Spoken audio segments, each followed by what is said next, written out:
بسم الله الرحمن الرحيم. إن الحمد لله نحمده ونستعينه ونستغفره ونعوذ بالله من شرور أنفسنا ومن سيئات أعمالنا. من يهده الله فلا مضل له ومن يضلل فلا هادي له، وأشهد أن لا إله إلا الله وحده لا شريك له، وأشهد أن محمدا عبده ورسوله صلى الله عليه وعلى آله وصحبه وسلم. أما بعد، فحيا الله هذه الوجوه الطيبة التي أسأل الله عز وجل أن يجمعنا بها في ظل عرشه يوم لا ظل إلا ظله، كما جمعنا بها في الدنيا على أشرف عباداته، وهي تعلم شيئا من هذا الدين. فكما أسند إلي، فعنوان الكلمة هو كيف تزكو بنفسك قبل رمضان. فقد أجمع العقلاء على أن أنفس ما صرفت له الأوقات هو عبادة رب الأرض والسماوات، والسير في طريق الآخرة، وبذل ثمن الجنة، والسعاية للفكاك من النار.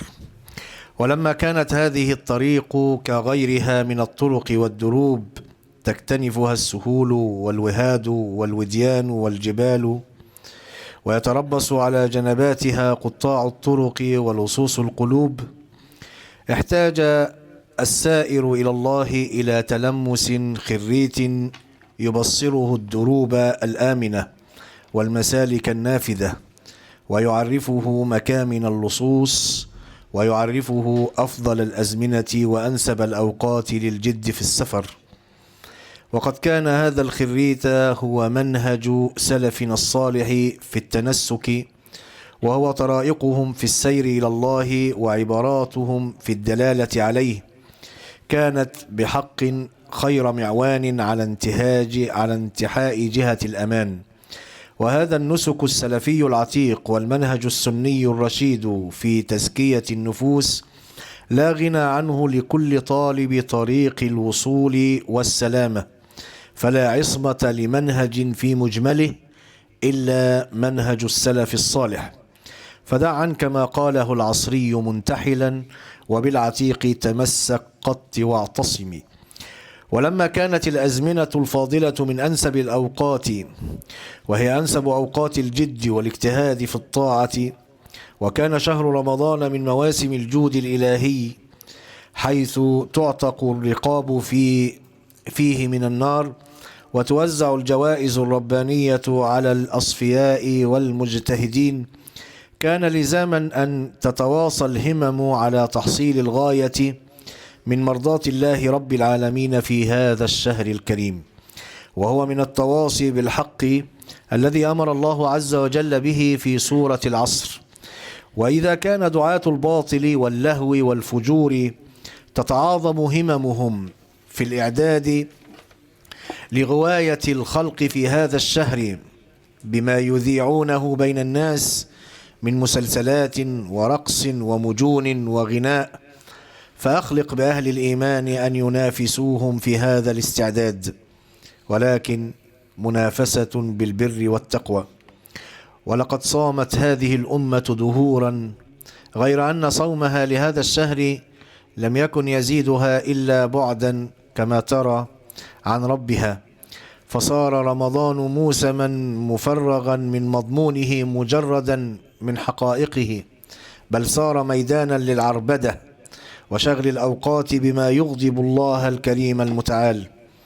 ولو تجهزت الأمة لهذا الشهر وأعدت له عدته، وشمر الناس جميعا سواعد الجد وشدوا مآزرهم في الطاعة، لرأينا أمة جديدة تولد ولادة شرعية، وذلك بعد استعداد جاد ومخاض عولجت فيه الهمم والعزائم لتدخل في الشهر وهي وثابة إلى الطاعة. وهذه كلمتي إليكم أيها الإخوة الكرام، نصيحة لي ولكم أبثها غيرة على حال هذه الأمة مع الله في هذا الشهر الكريم، فهي جهدي مقل أبذله تأثما، والله عز وجل يتقبل مني ومنكم. وأنا لك ناصح أيها الأخ الكريم، إن أردت استفادة من هذه الكلمة فلا تمر على ألفاظها مرور الكرام، بل جل بخواطرك حول المعنى بل ومعنى المعنى. فلقد استللت لك النقي وانتقيت لك الأطايب، فإذا استدللت بآية فحم حول حماها ثم طفي أعماق مداها، وإذا ذكرت لك حديثا فتمثل نفسك كأنك جالس بين يدي النبي صلى الله عليه وسلم تسمعه وتتدبر عنه. وإذا رويت لك سيرة أحد من السلف الصالحين فهب نفسك ترمقه عن كثب كأنك في حضرته تشتم من رحيق كلماته، وبدون ذلك فلا تتعن، فإنما جعلت هذه الكلمة لك لتتذوق لا لتقول سمعت وسمعت. فإن من أول ما ينبغي عليك أن تهتم به في تزكية نفسك قبل دخول رمضان، والتزكية بمعنى تطهير النفس ونماؤها، فأول ما ينبغي أن تهتم به هو أن تبعث أو تستثير الشوق إلى الله رب العالمين في قلبك. فعلى مر الأيام والليالي يخلق الإيمان في القلب كما يخلق الثوب، وتصدأ أركان المحبة، فتحتاج إلى من يهبك سربالا إيمانا جديدا تستقبل به شهر رمضان. وأصل القدرة على فعل أي شيء، أصل القدرة على فعل أي شيء معونة الله رب العالمين، ثم مؤونة العبد. ومؤونة العبد يعني رغبته وإرادته، فعلى قدر المؤونة تأتي المعونة، على قدر مؤونتك يعني على قدر إرادتك تأتي معونة الله رب العالمين. ففي الحديث الذي أخرجه البخاري أن النبي صلى الله عليه وسلم روى عن ربه العلي قال: إذا تقرب العبد إلي شبرا تقربت إليه ذراعا، وإذا تقرب إلي ذراعا تقربت إليه باعا، وإذا أتاني يمشي أتيته هرولة. فالبداءة دائما من العبد، ثم الإجابة حتما من الله رب العالمين. فعلى قدر المؤونة تأتي المعونة، فإن الله عز وجل يقول: ادعوني أستجب لكم، وقال: فاذكروني أذكركم. فالبداءة من العبد والإجابة من الله رب العالمين.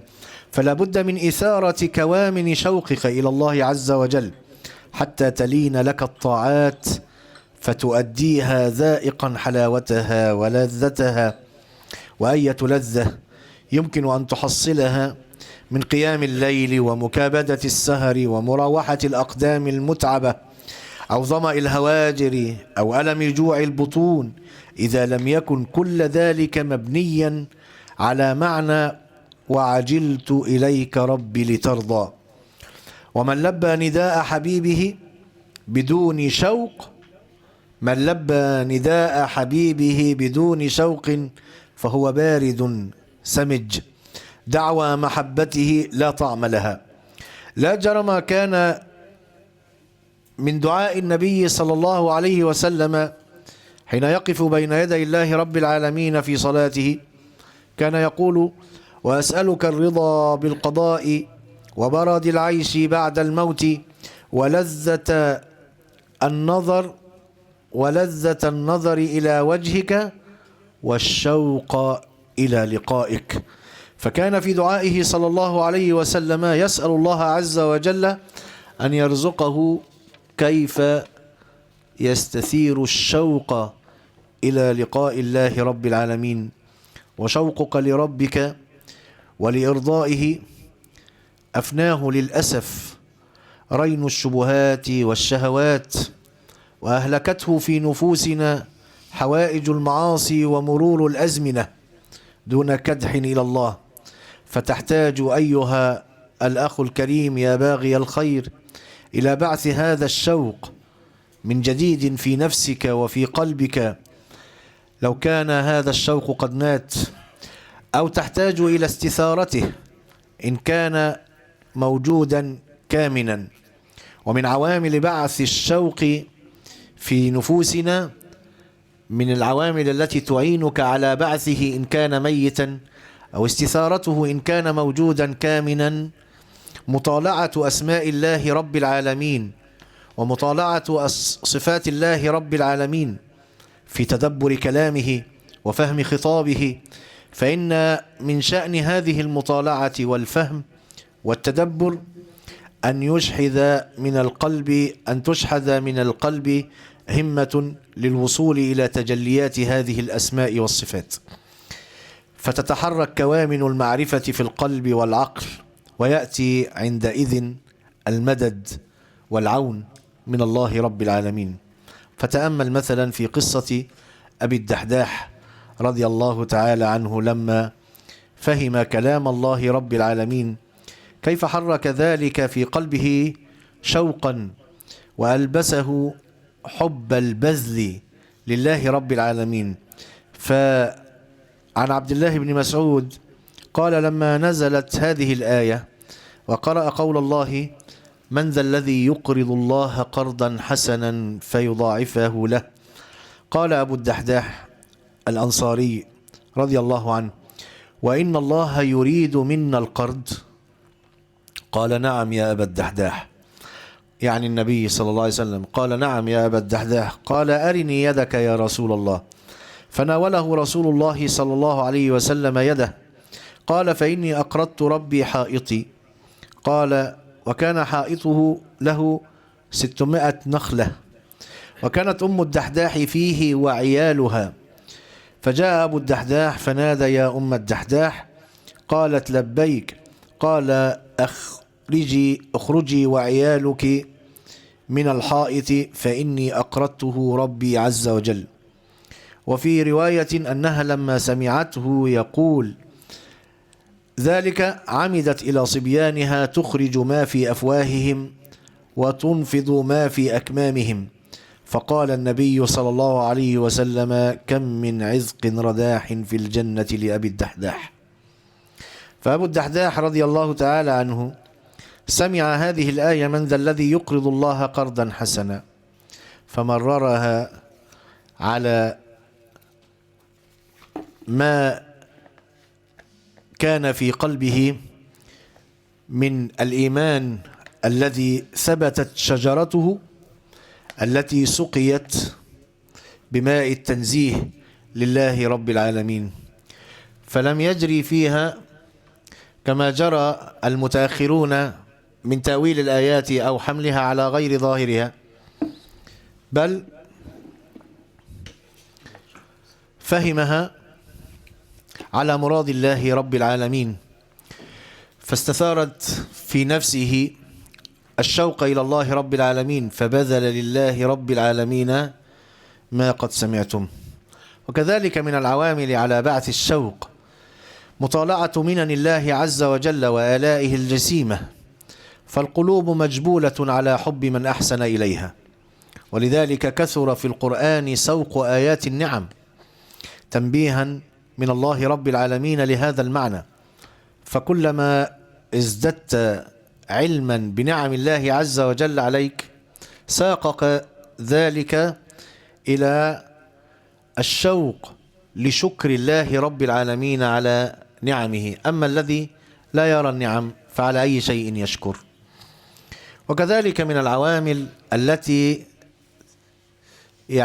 تعين على بعث الشوق إلى الله رب العالمين تذكر سبق السابقين مع تخلفك مع القاعدين، فإن هذا يورث من تذكر ذلك حرقة في قلبه، فهو يتحرق للمسابقة والمسارعة والمنافسة، وكل ذلك أمر الله عز وجل به. فقال تعالى: وسارعوا إلى مغفرة من ربكم وجنة، وقال: سابقوا إلى مغفرة من ربكم وجنة، وقال: وفي ذلك فليتنافس المتنافسون. فاعلم هداني الله وإياك أن بعث الشوق وظيفة لا ينفك عنها السائر إلى الله رب العالمين، ولكن ينبغي أن يضاعف هذا الشوق في هذا الشهر وقبل دخول هذا الشهر الكريم لتضاعف، يجب أن تضاعف فيه الجهود. وهذا الشوق نوع من أنواع الوقود الإيماني الذي يحفز على الطاعة، ثم به يذوق المتعبد طعم عبادته ومناجاته.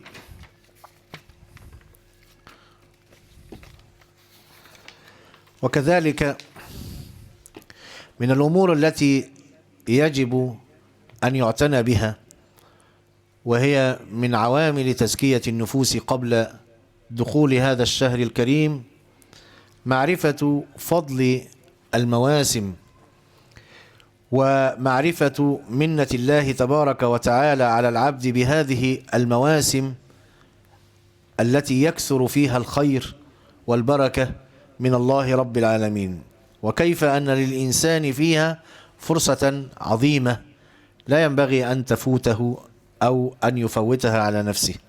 قال الإمام الحافظ ابن رجب رحمه الله تعالى في لطائفه، قال: وجعل الله سبحانه وتعالى لبعض الشهور فضلا على البعض، كما قال تعالى: منها 4 حرم ذلك الدين القيم فلا تظلموا فيهن أنفسكم. وقال تعالى: الحج أشهر معلومات، وقال: شهر رمضان الذي أنزل فيه القرآن. كما جعل بعض الأيام والليالي أفضل من بعض، وجعل ليلة القدر خيرا من 1000 شهر، وأقسم بالعشر وهي 10 ذي الحجة على الصحيح. وما في هذه المواسم الفاضلة موسم إلا ولله تعالى فيه وظيفة. ما في هذه المواسم الفاضلة موسم إلا ولله تعالى فيه وظيفة من وظائف طاعته يتقرب بها إليه، ولله فيها لطيفة من لطائف نفحاته يصيب بها من يعود بفضله ورحمته عليه.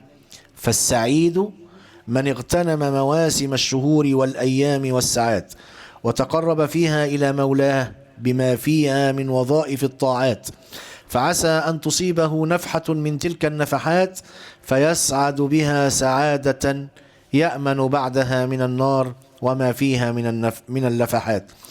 قال: وقد أخرج ابن أبي الدنيا والطبراني وغيرهما من حديث أبي هريرة رضي الله عنه مرفوعا قال: اطلبوا الخير دهركم كله، وتعرضوا لنفحات ربكم، فإن لله نفحات من رحمته يصيب بها من يشاء من عباده، وسلوا الله أن يستر عوراتكم ويؤمن روعاتكم.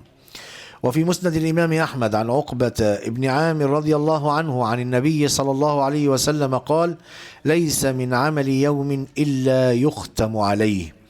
قال: وروى ابن أبي الدنيا بإسناده عن مجاهد قال: ما من يوم إلا يقول ابن آدم قد دخلت عليك اليوم ولن أرجع إليك بعد اليوم، فانظر ماذا تعمل في، فإذا انقضى طواه، ثم يختم عليه فلا يفك حتى يكون الله هو الذي يفض ذلك الخاتم يوم القيامة، ويقول اليوم حين ينقضي: الحمد لله الذي أراحني من الدنيا وأهلها، ولا ليلة تدخل على الناس إلا قالت كذلك.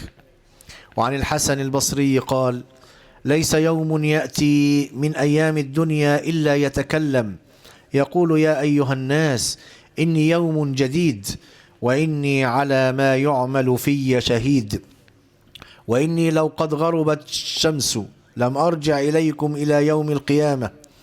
وكان يقول: يا ابن آدم اليوم ضيفك، والضيف مرتحل يحمدك أو يذمك، وكذلك ليلتك. وقال بكر المزني رحمه الله: ما من يوم أخرجه الله إلى أهل الدنيا إلا ينادي: ابن آدم اغتنمني، لعله لا يوم لك بعدي، ولا ليلة إلا تنادي: ابن آدم اغتنمني، لعله لا ليلة لك بعدي. وكان عمر بن ذر رحمه الله تعالى يقول: اعملوا لأنفسكم رحمكم الله في هذا الليل وسواده، فإن المغبون من غبن خير الليل والنهار، والمحروم من حرم خيرهما، وإنما جعل سبيلا للمؤمنين إلى طاعة ربهم، ووبالا على الآخرين للغفلة على أنفسهم، فأحيوا لله أنفسكم بذكره، أحيوا لله أنفسكم بذكره، فإنما تحيا القلوب بذكر الله. ومن العوامل المهمة والأمور المهمة التي ينبغي أن تحرص عليها لتزكو نفسك هو أن تمرن عزيمتك وهمتك ونيتك على هذه الأمور كلها. فإذا كان الأصوليون يعرفون العزيمة بأنها ما بنيت على خلاف التيسير، كالصوم في السفر مثلا لمن أطاقه، أو عدم التلفظ بكلمة الكفر لمن أجبر عليها وإن قتل يعني، فإن العزيمة عند أهل السلوك والسير إلى الله رب العالمين لها حظ أيضا من هذا المعنى. فالعزيمة عندهم هي استجماع قوى الإرادة على الفعل، فكأن صاحب العزيمة لا رخصة له في التخلف عن القيام بالهمة، بل هو مطالب باستجماع قوته وشحذها حتى يطيق الأداء. وغالب من يتكلم في هذا الباب لا تراه يشير إلى أهمية تمارين العزيمة، يعني إلى تحفيز الهمة لتقوى النفس على المجاهدة في الأزمنة الفاضلة، مع أن الشرع أشار إلى ذلك وندب إليه في مثل الندب إلى صوم شعبان لتتأهب النفس وتقوى على صيام رمضان بسهولة. وكان من هديه صلى الله عليه وسلم في قيام الليل أن يبدأ بركعتين خفيفتين حتى تتريض نفسه ولا تضجر. وإلى ذلك أشار العلامة الشاطبي رحمه الله تعالى في الموافقات له أن السنن والنوافل إنما هي بمثابة التوطئة وإعداد النفس للدخول في الفريضة على الوجه الأكمل. وكثير من الناس يعقد الآمال بفعل جملة من الطاعات في شهر رمضان، إذا جاء رمضان سأفعل وأفعل وأفعل، فإذا ما أتى الشهر أصبح خبيث النفس كسلان، وذلك لأنه لم يحل عقدة العادة والكسل والقعود. والعزيمة لا تكون إلا فيما لا تألفه النفوس، العزيمة لا تكون إلا فيما تكرهه النفس أو يشق على النفس، فتحتاج النفس فيه إلى المجاهدة في معرفة فضل ذلك العمل المكروه إليها، ثم في مجاهدة وإرادات العجز والكسل. ولذلك قال الله عز وجل في الجهاد: وعسى أن تكرهوا شيئا وهو خير لكم. فالجهاد فيه مشقة على النفس. وتمارين العزيمة من صميم القيام بحق شهر رمضان وتحصيل المغفرة فيه، لأنه لا قوة للنفس ما لم تعد العدة للطاعة، لا قوة للنفس ما لم تعد العدة لطاعة الله رب العالمين. فالله عز وجل يقول: لو أرادوا الخروج لأعدوا له عدة، ولكن كره الله انبعاثهم فثبتهم وقيل اقعدوا مع القاعدين، نسأل الله السلامة. قال ابن الخراط رحمه الله تعالى: كتب الحسن البصري إلى عمر بن عبد العزيز قال: أما بعد، فإنه من حاسب نفسه ربح، ومن غفل عنها خسر، ومن نظر العواقب نجا، ومن أطاع فهو أفضل، ومن حلم غنم، ومن اعتبر أبصر، ومن أبصر فهم، ومن فهم علم. فإذا ندمت فأقلع، وإذا جهلت فسل، وإذا غضبت فأمسك، واعلم أن أفضل الأعمال ما أكرهت النفس عليه. أفضل الأعمال ما أكرهت النفس عليه. وقد اعترض بعض العلماء بظاهر قول رسول الله صلى الله عليه وسلم: إن هذا الدين متين فأوغل فيه برفق، وبقوله صلى الله عليه وسلم: اكفلوا من العلم ما تطيقون فوالله لا يمل الله حتى تملوا، وبالحديث الآخر: ليصلي أحدكم نشاطه فإذا فتر أو كسل فليقعد.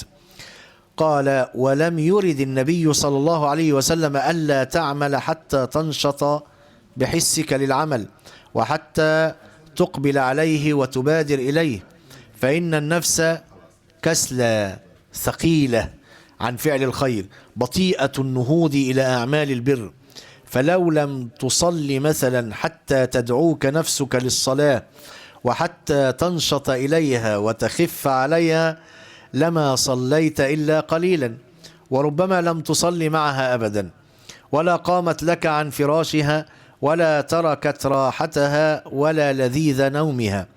وإنما أمر النبي صلى الله عليه وسلم بالرفق، وحذر من الإفراط في التعب الذي يقطع بصاحبه ويقعده.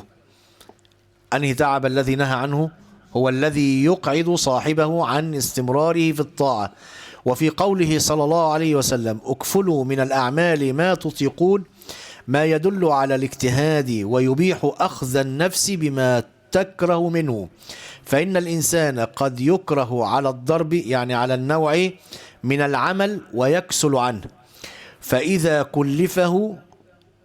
كلفه أطاقه وقام به وتحمل المشقة فيه مع كراهيته له وكسله عنه.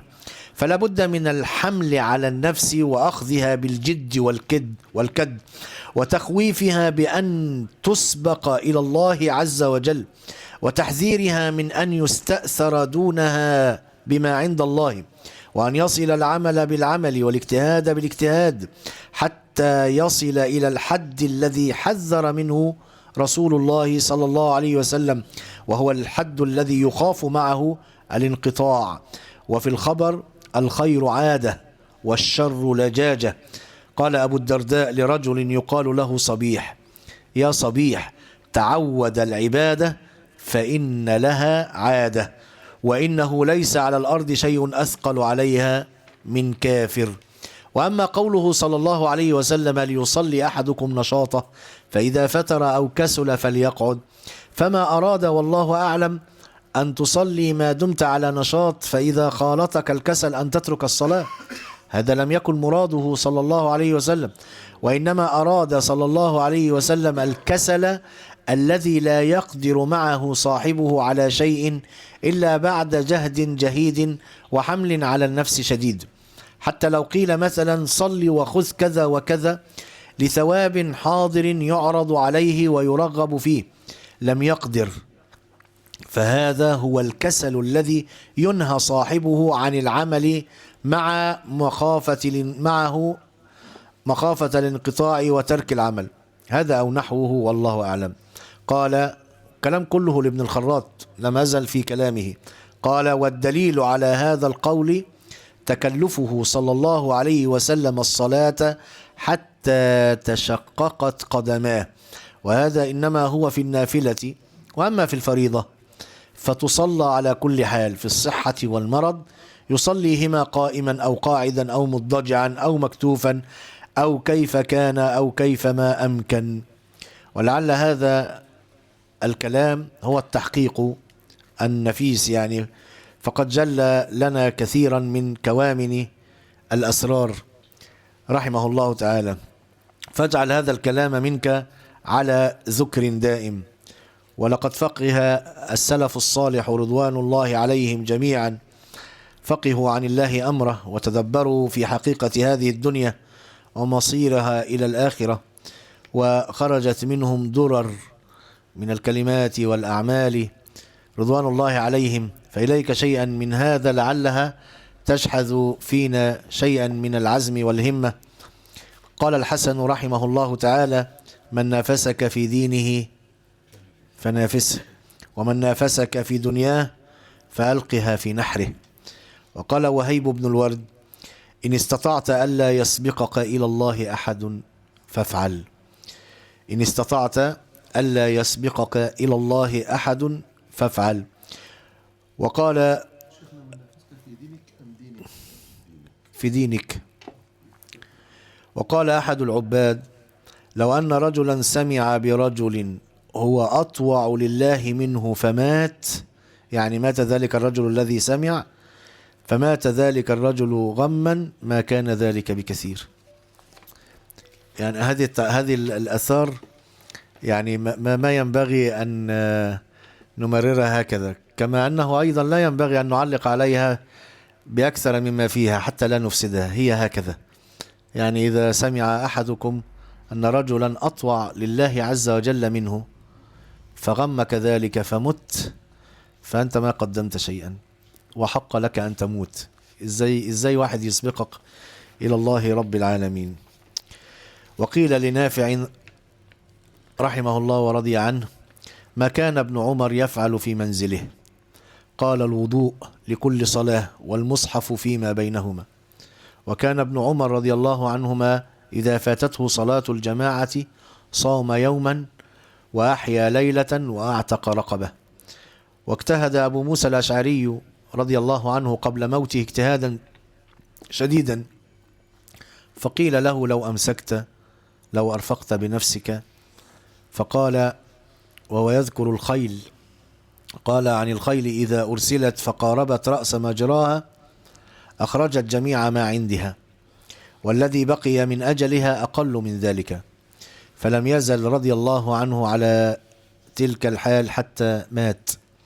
وعن قتادة قال: قال مورق العجلي: ما وجدت للمؤمن في الدنيا مثلا إلا مثل رجل على خشبة في البحر وهو يقول: يا رب يا رب، لعل الله أن ينجيه.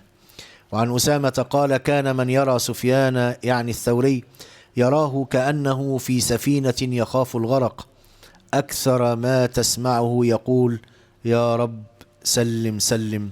أسأل الله عز وجل أن يسلمنا من كل ما لا يرضيه عنا، إنه على كل شيء قدير. يا رب سلم سلم، يا رب سلم سلم. والحمد لله رب العالمين، وجزاكم الله خيرا. سبحانك اللهم وبحمدك، أشهد أن لا إله إلا أنت، أستغفرك وأتوب إليك. والسلام عليكم ورحمة الله وبركاته. أسفين على الإطالة يا أخوانا.